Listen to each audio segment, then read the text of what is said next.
नमस्कार विद्यार्थियों। इस प्रथम वर्ष की कक्षा में आप सबका पुनः स्वागत है। व्यवहारवाद की मूल मान्यताएं अथवा विशेषताएं हमने डिस्कस कर ली थी। अब हम इस वीडियो के अंदर व्यवहारवाद की आलोचनाएं अथवा सीमाएं डिस्कस करने जा रहे हैं। व्यवहारवाद राजनीति विज्ञान का ऐसा दृष्टिकोण एवं उपागम है जिसकी तीव्र आलोचना उसके जन्म के साथ ही प्रारंभ हो गई।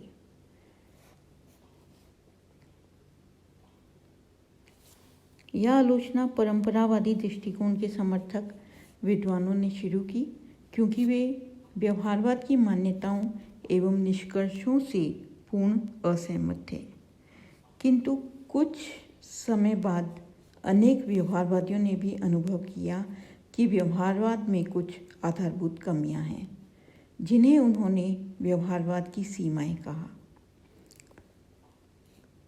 उन परंपरावादियों से भिन्न आधारों पर व्यवहारवाद की आलोचना प्रस्तुत की। व्यवहारवाद की आलोचना करने वाले विद्वानों में Arnold Brecht, Leo Strauss, Sibley, Kirkpatrick, Robert A Dahl, डायश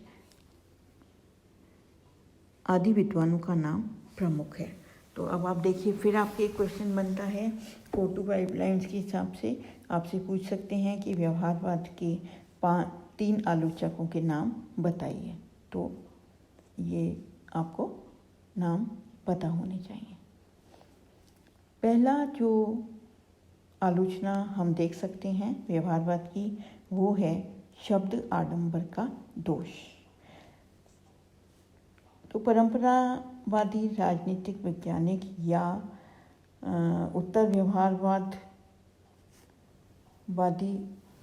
जो हैं वो ये मानते हैं कि व्यवहारवाद जो है वो उसमें कुछ नहीं है, वो सिर्फ ज्ञान के लिए ज्ञान की बात करता है, उसमें तथ्य कुछ नहीं है। तो शब्द आडंबर ही है, जो भी हमको दिख रहा है वो सिर्फ शब्द आडंबर ही ज़्यादा दिखाई देता है व्यवहारवाद के अंदर। और व्यवहारवादी जो हैं उन्होंने परंपरागत राजनीति विज्ञान की अत्यंत उत्साह से आलोचना की, किंतु वे स्वयं किसी वास्तविक सिद्धांत एवं धारणा की रचना में असफल रहे। ऐसी स्थिति में उनकी शब्दावली तथा संप्रत्यय मात्र शब्दों का आडंबर बनकर रह गए हैं। उनके तर्क अर्थहीन और शब्द जाल दिखाई पड़ते हैं।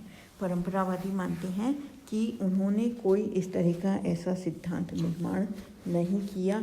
जितनी वो बात करते थे शुद्ध विज्ञान की बात कर रहे हैं, वो तकनीकों की बात कर रहे हैं, तथ्य संकलन की बात कर रहे हैं, डाटा कलेक्शन की बात कर रहे हैं, शोध की बात कर रहे हैं, थ्योरी की बात कर रहे हैं। तो उन्होंने कोई भी एक ऐसी स्टडी नहीं की जिससे कि कोई बहुत बड़ा चेंज आया हो। तो ये सिर्फ मूल्य निरपेक्ष अध्ययन, अंतर अनुशासनात्मक अध्ययन, फिर राजनीतिक व्यवस्था, ये सारी ये शब्दावलियाँ हैं। तो ये सिर्फ जो है ये व्यवहारवाद जो है वो सिर्फ शब्दाडंबर है और कुछ नहीं है। ऐसा कुछ उन्होंने इतना बड़ा कोई सिद्धांत निर्माण नहीं किया है जिससे कि बहुत ज़्यादा चेंज आया हो, ऐसा व्यवहारवादी के आलोचकों का मानना है। नेक्स्ट है मूल्य निरपेक्ष अध्ययन संभव नहीं। आलोचक ये मानते हैं कि क्योंकि हमारी विषय वस्तु मानव है और अध्ययनकर्ता भी मानव है, तो ऐसा संभव नहीं है कितना ही अध्ययनकर्ता कोशिश करे, पर कहीं ना कहीं थोड़ा बहुत ही चाहे तो उसकी परसेंटेज कम हो सकती है, पर कहीं ना कहीं उसके जो स्वयं के विचार जो हैं वो अध्ययन के अंदर परिलक्षित होते हैं। ऐसा बिल्कुल वस्तुनिष्ठ अध्ययन नहीं हो सकता कि उसकी सोच जो है वो अध्ययन में कहीं भी या बिल्कुल निष्पक्ष अध्ययन नहीं हो सकता, क्योंकि जो विषय वस्तु है वो भी मानव है और जो अध्ययन करता है वो भी मानव है। आलोचक ये मानते हैं राजनीति व्यवहारवाद के कि राजनीति विज्ञान का मूल्य निरपेक्ष अध्ययन न तो संभव है और न ही उचित है। वो ये भी मानते हैं, ये भी कहते हैं कि मूल्य निरपेक्ष अध्ययन जो है वो उचित नहीं है, क्योंकि हमारा जो समाज है वो मूल्यों पर ही आधारित है। उतने समय से इतनी पुरानी जो हमारी संस्कृति चल रही है, हमारा समाज चल रहा है, वो इसीलिए चल रहा है क्योंकि हमारे अंदर मूल्य हैं, व्यक्तियों के अंदर मूल्य हैं।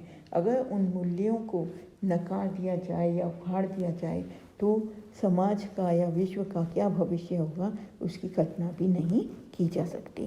तो जब एक शोधकर्ता अपने शोध कार्य की शुरुआत करना चाहता है तो वह शोध संबंधी विषय के चुनाव तक में अपने मूल्य से प्रभावित होता है। तो जब शोधकर्ता अपना जो अध्ययन करता है तो जो वो टॉपिक अपना चुनता है, विषय जो चुनता है, तो वो नेचुरली उसके इंटरेस्ट का विषय चुनता है। तो जब विषय चुनने में ही उसका इंटरेस्ट, अपने इंटरेस्ट के विषय में ही वो अध्ययन करेगा। अगर उसका इंटरेस्ट नहीं होगा तो वो उतनी जो है उसका अध्ययन भी इतना बढ़िया नहीं हो पाएगा। तो पहली जो शुरुआत है, जो मूल्य है, वो तो विषय के चुनाव में ही आ जाती है। तो वहीं पे ही जो अध्ययन है या शोध कार्य है वो मूल्य से प्रभावित हो जाता है। राजनीति विज्ञान में मूल्य निरपेक्ष अध्ययन संभव नहीं है। विद्वान ये भी मानते हैं कि राजनीति विज्ञान में मूल्य निरपेक्ष अध्ययन उचित भी नहीं है। मूल्य निरपेक्ष अध्ययन पर जोर देने का मतलब है कि अच्छे एवं बुरे में अथवा अनुचित एवं उचित में भेद नहीं करना।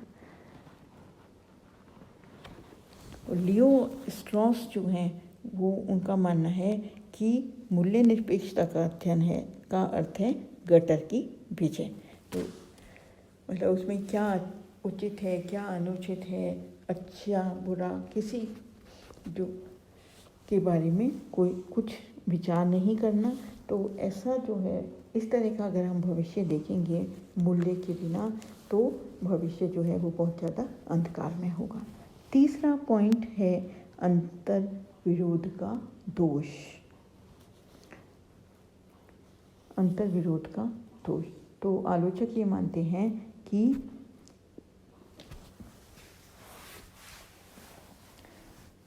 कथनी और करनी में अंतर है। व्यवहारवादियों की कथनी और करनी में अंतर है।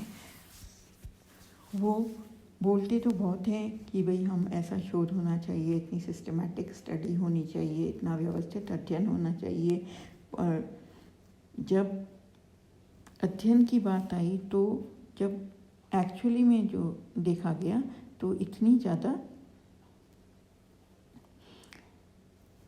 अध्ययन में कोई इस तरह का अध्ययन नहीं दिखा, उसकी क्वालिटी ऐसी नहीं दिखी। वो ना तो कोई समाज की समस्याओं को सॉल्व करने में, चाहे सामाजिक समस्याओं, राजनीतिक समस्याओं कि उनको सॉल्व करने में उसने कोई महत्वपूर्ण भूमिका निभाई हो या कोई उसका इम्पोर्टेंट योगदान हो, ऐसा कहीं भी नहीं दिखा। एक ओर तो मूल्य निरपेक्ष अध्ययन पर बल देते हैं और दूसरी ओर तानाशाही शासन की तुलना में उदारवादी लोकतंत्र की श्रेष्ठता को स्वयं सिद्ध मानते हैं। तो मूल्य तो उनके कहीं ना कहीं हमको दिखाई पड़ते हैं। तो अंतर्विरोध उनके स्वयं के अंदर ही अंतर्विरोध दिखाई पड़ता है। चौथा पॉइंट है अत्यधिक खर्चीली पद्धति। व्यवहारवादी अध्ययन की शुद्धता एवं पूर्णता के नाम पर बार बार सर्वेक्षण करते हैं, आंकड़े एकत्रित करते हैं और उनका विश्लेषण करते हैं, किंतु यह सब कार्य धन एवं समय दोनों की दृष्टि से अत्यधिक खर्चीला सिद्ध होता है। एक सामान्य अध्ययनकर्ता तथा तृतीय विश्व का गरीब समाज इस पद्धति को अपनाने में असमर्थ दिखाई पड़ता है। तो जब साइंटिफिक स्टडी की बात कर रहे हैं कि डाटा कलेक्शन होना चाहिए, क्वांटिफिकेशन होना चाहिए, आप दूसरे अध्ययन से तकनीकें लेंगे तो उन तकनीकों पे भी खर्चा होगा।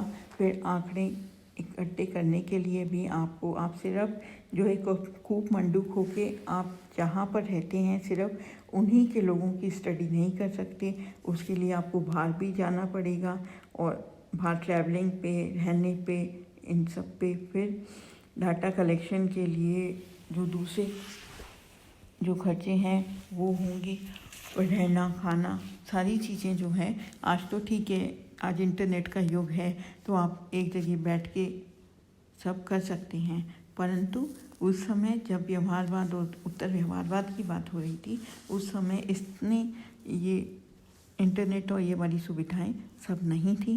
तो जो भी शोधकर्ता जो है वो अध्ययन करता है, जब वो अध्ययन करता अपना अध्ययन में लगता है, एक्सपेरिमेंट्स करता है, तो आंकड़े एकत्रित करने हैं, फिर आपको बहुत लोगों से इंटरव्यूज़ करने हैं, आपको क्वेश्चनायर बनाने हैं, ऑब्जर्वेशन करनी है, तो उस सामान्यकरण करना है, तो उसमें ये सारी पद्धति जो है वो ओवरऑल हम देखें तो बहुत ज़्यादा खर्चीली है।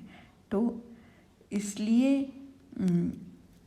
तृतीय विश्व का जो गरीब समाज है जो वो अध्ययन करता है तो उसके लिए वो बहुत खर्चीली पद्धति जो है उसको अपनाना मुश्किल है, जबकि जो डेवलप्ड कंट्रीज़ हैं, विकसित राष्ट्र हैं, वो शायद फिर भी कर सकें, पर तृतीय विश्व जो है उसके लिए थोड़ा सा डिफ़िकल्ट हो जाता है।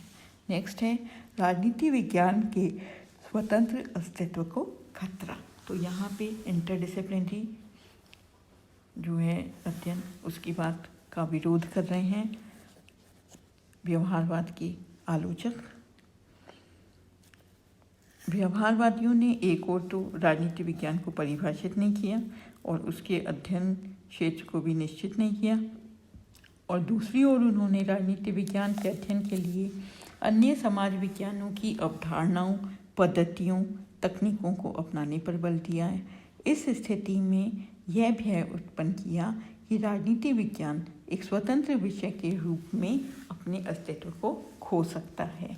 तो यहाँ पे आलोचकों का कहना है कि जब अध्ययनकर्ता दूसरे डिसिप्लिन्स, दूसरी सोशल साइंसेस से मदद लेगा, उनसे पद्धतियाँ लेगा, उनसे अवधारणा लेगा, उनकी तकनीकें उधार लेगा, तो वो भी ऐसे ही नहीं दे देंगे, वो भी कुछ ना कुछ चाहेंगे, चाहे वो अपना नाम चाहें, अपना कहीं ना कहीं वो नाम चाहेंगे अपने विषय का, अपने डिसिप्लिन का या कुछ। तो यहाँ पे पॉलिटिकल साइंस की स्वतंत्रता जो है उसको थोड़ा सा खतरा दिखाई पड़ता है, क्योंकि उनको दूसरे जिन डिसिप्लिन से वो मदद ले रहा है उन डिसिप्लिन्स को भी उसको बदले में कुछ देना पड़ेगा और वो कहीं ना कहीं अपनी पार्टनरशिप चाहेंगे। तो इससे जो है राजनीति विज्ञान की स्वतंत्रता जो है उसके अस्तित्व को खतरा दिखाई पड़ता है। इस वीडियो के अंदर इतना ही।